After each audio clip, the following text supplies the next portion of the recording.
I have T-Mobile, which is the worst possible reception anywhere far from a major city. I tried calling 911 because I was stupid and thought that 911 works even without reception.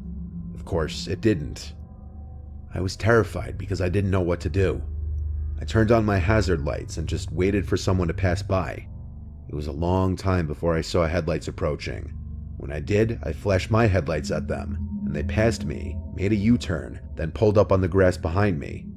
I didn't know who was getting out of that car though, and I was an 18-year-old defenseless girl. I just cracked the window down a little bit as this man approached my car. I told him I need help, I ran out of gas. He offered to give me a ride to the nearest gas station. He was this balding guy with glasses on.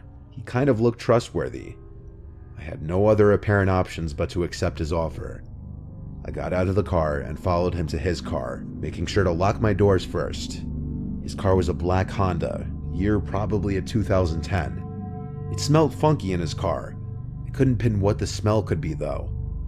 He banged another U-turn and started driving in the direction he was driving before. He made conversation with me, asking where I was from and basic questions. I was honest with him that I was driving home from school. He said he lived in the area, and that they don't get too many out-of-towners getting off the interstate for this quiet little town. The route we were taking lacked any buildings anywhere. It was just woods everywhere. I asked if he knew of any gas stations, and he said yeah, just a ways up the road. I started hearing bumping and thumping coming from the back of the vehicle. It sounded like the trunk.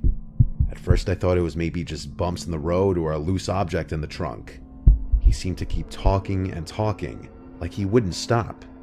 Finally, we got to a sort of town-looking area. There were some lights and buildings at last. A diner and a few small houses. There was a red light at the first intersection since I got in his car. We came to a stop, and for the first time there was silence.